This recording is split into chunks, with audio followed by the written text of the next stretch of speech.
Well, welcome to another edition of the Debt Matters podcast, where we help Canadians find solutions to their debt with licensed insolvency trustees from across Canada.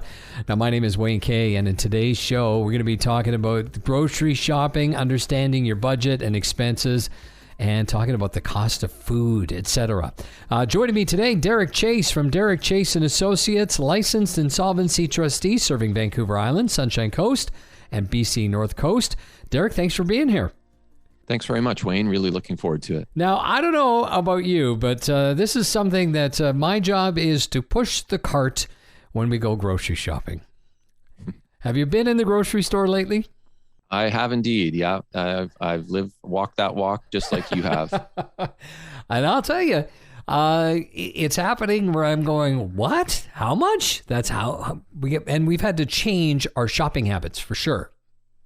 Yeah, it's a timely topic. You know, with the rate of inflation over the last while, it's really been eye-popping at the grocery store, and making it even more important to focus on that topic as a big factor in your monthly expenses and your monthly budget planning. Mm-hmm. And there's some things, I mean, you have to have. You can't be, not buying milk if you have young kids or what have you. So you can understand how this would be very tight for people. So when we talk about food and money, what's your advice? Well, my advice is that I don't think people realize how big a portion of their monthly expenses the cost of food and dining and just eating is.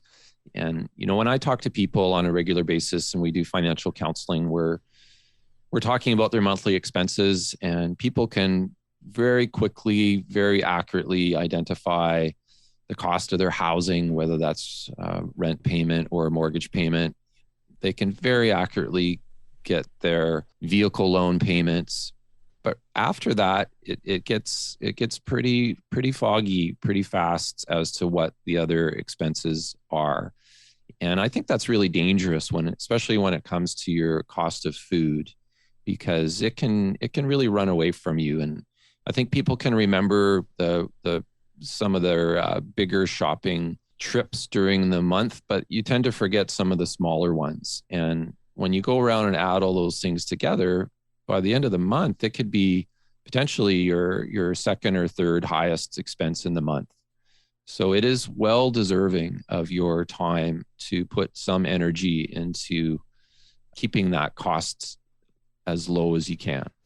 And so these days, and pretty much everybody's got online banking, so it's super easy to go on and maybe add up those transactions for the last few months. Yeah, absolutely. It's not hard to do. And it's a little bit spooky too, that some of the online banking stuffs know what type of expense it is. Mm-hmm. And even if you're getting groceries from a place that might not be a major grocery chain, the online banking tends to be able to identify it as grocery. But you're right, it's a wonderful spot to be able to quickly summarize how much you're spending on grocery. Because I've been behind some people, and maybe they have big families, but if I ever saw, like when we get into the triple digits, my heart starts pounding. I'm like, oh my gosh, we got to cut back on something, because I can't be spending $100 on groceries. But if you have a family of 4 and you're doing it once a week, that's pretty much the norm these days, I think.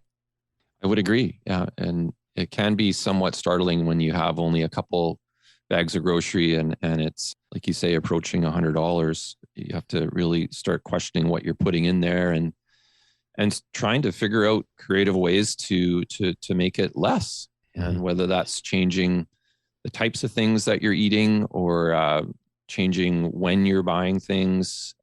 You have to just, I think, really look and try and find some ideas about how to make it a little bit less. And we're not talking about a huge amount less, but if you can make some changes to make it 10, 15, 20% less, then it's well worth your time. Mm-hmm.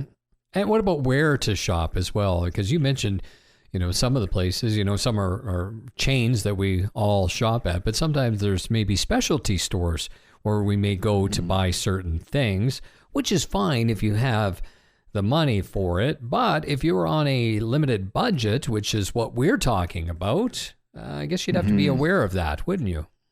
You would. I do think there's different grocery chains that are at different price points for sure. And I know it's becoming a little more popular to be able to get a no-name type brand or some produce that isn't looking exactly perfect. It's got some sort of little blemish on it that allows you to get it at a lower price, but it's still fine. It's still there's nothing wrong with it. It's just not maybe visually appealing. So it's those type of things that can make a difference over time, and instead of just going for the absolute premium product each and every time you make a decision. And let's talk about some ways that you can save money, because I think I'm pretty good at this, and you're probably great at it as well. And how can you reduce that grocery bill? I guess a lot of things I actually won't buy unless they're on sale. Yeah, it's great to look for things that are on sale and really be aware of the prices as they vary over time. I think the time tested truths for keeping your grocery bill in check is to plan it a little bit before you go. So you end up going with a list and you know what types of things that you want to get. We always like to try and plan to make a little bigger batch of whatever we're making, so that we can have that carry over for a day or maybe a little bit more, or maybe put some of it in the freezer so that we can pull it out later. That's a good way to do some bulk purchasing. I think that's really good. I mean, certainly you see a lot of coupons available, which is a bit more time intensive, but that's also a very good way to drop your expenses. One strategy that we've always kind of enjoyed is to go either super early in the morning or quite late at night. And what we find is an advantage in those timeframes to get our grocery is that there's very few people in the store. So there's less of a frenzy of buying. And also things are marked down often in the morning or at night. So you're able to get that choice of the 30% off maybe before the crowds are there taking it away. Oh, I didn't know that. I like that idea. I will go sometimes and there's less people and I enjoy that, but that's a good strategy. Yeah. I had a friend of mine that said he would even ask if he noticed the date was coming soon on the product. He would ask, can we mark this down? And often the answer was yes, we'll put a sticker on that for you. So that's funny. And there's no harm in that. No, all they can do is say no. Exactly. There's nothing wrong with that. And, I was just reading an article about the amount of food waste in Canada, and it's huge. The amount of food that is thrown out either by grocery stores or restaurants. And even though they do often support charities with that, there's still some that is thrown out. So there are different apps starting to be developed where you can be notified if things are going to be thrown out and go and purchase them at a significantly discounted value. And it's important to note that that's not taking away from food going to the different charities, but it's a good way to be given an alert or a notice if that there's some grocery available at a steeply discounted price that's likely perfectly fine, but starting to get close to those best before dates. You're going to laugh, but I was strutting around like a peacock, so proud of myself because I bought some milk and it was like 2 days from expiry, but it was on like a super clearance of like 97 cents. So I thought, I'm going to buy this because, if you were to just buy one little shot of milk, it could cost 97 cents. And it ended up lasting me like 6 days of cereal. And I was shocked, but I was like, wow, this is the best deal ever. And every day I'd smell it and taste it and say, it's perfectly fine. So it was one of my best purchases in the last month. Oh, good for you. It's a good get. It is kind of fun to find those things that are really low. And they sometimes use loss leaders and you go, how can it be that low? And you get a few of them and it makes you feel pretty good. Yeah. Why is it important to really understand the costs of food? Well, I think if you don't, it's because it's a bigger expense in your overall month. If you're not on top of that, it can really push you into a deficit and you say, well, why are we in debt, or why are we having to put this on our credit card or go negative? And it just has the ability to jump up very quickly by several $100s or more per month that you wouldn't necessarily have to spend. And so if you're not on top of that, it's I guess it's one you can be on top of without a tremendous amount of energy. And if you choose not to, then there can be some bad consequences.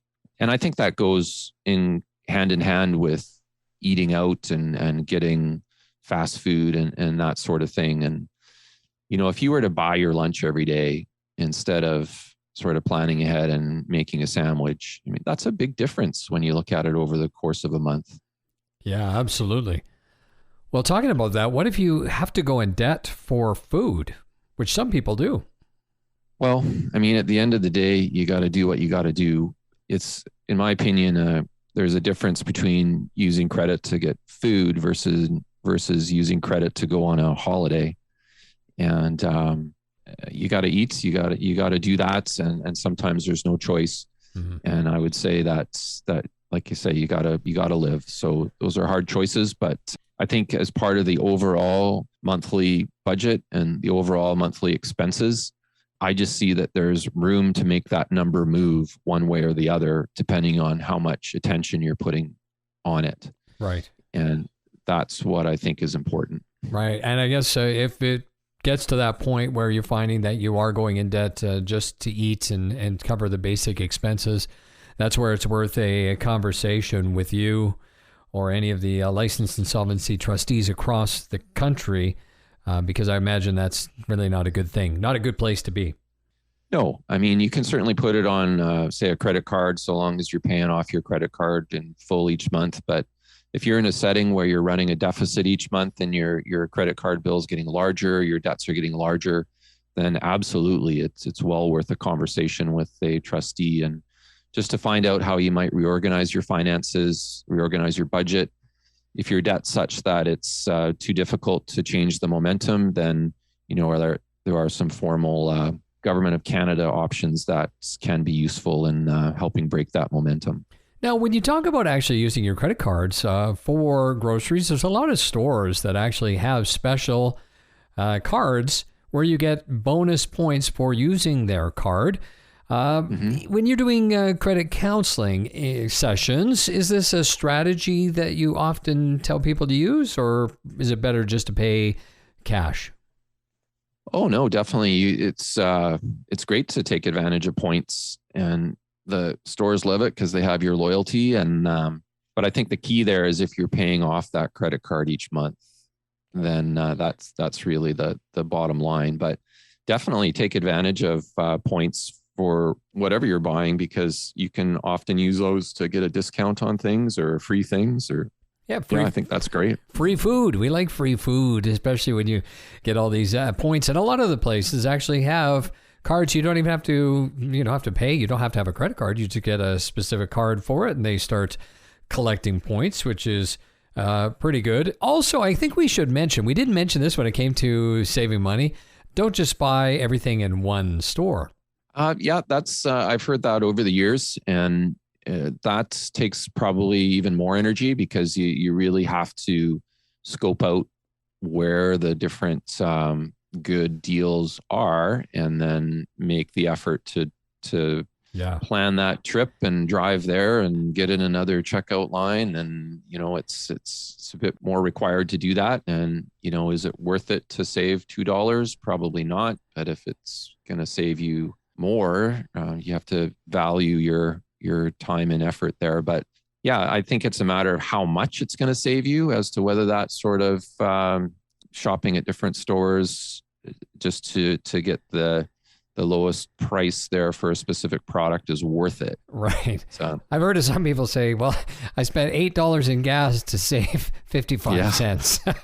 Yeah, well, that's true. But if you're going through the flyers and you're looking at where the best deals are, because oftentimes one store will have a super deal happening where other stores don't, and you can get more stuff at one place, it's worth checking out. I know around here, some of my friends will send me a text and say, okay, the roasts are on sale at such and such a place. Like there's a clearance on.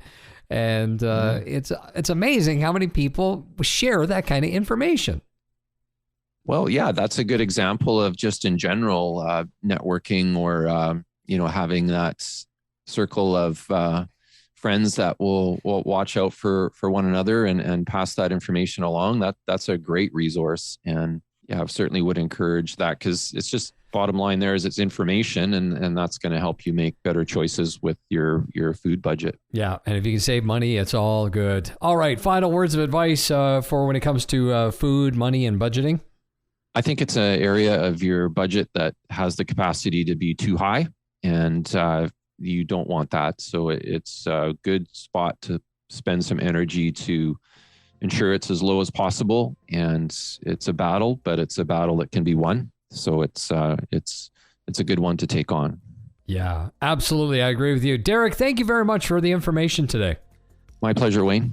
My guest today, Derek Chase from Derek L. Chase and Associates, licensed insolvency trustee. And if you want to take part in one of those free consultations, you can do so by going to the website bankruptcytrustybc.ca. And that's it for another edition of the Debt Matters podcast. We always ask you to subscribe if you have not done so. Subscribe wherever you get your favorite podcasts from so you don't miss any episodes. And if you want more information, you can always check out our website at debtmatters.ca. Thanks very much for listening.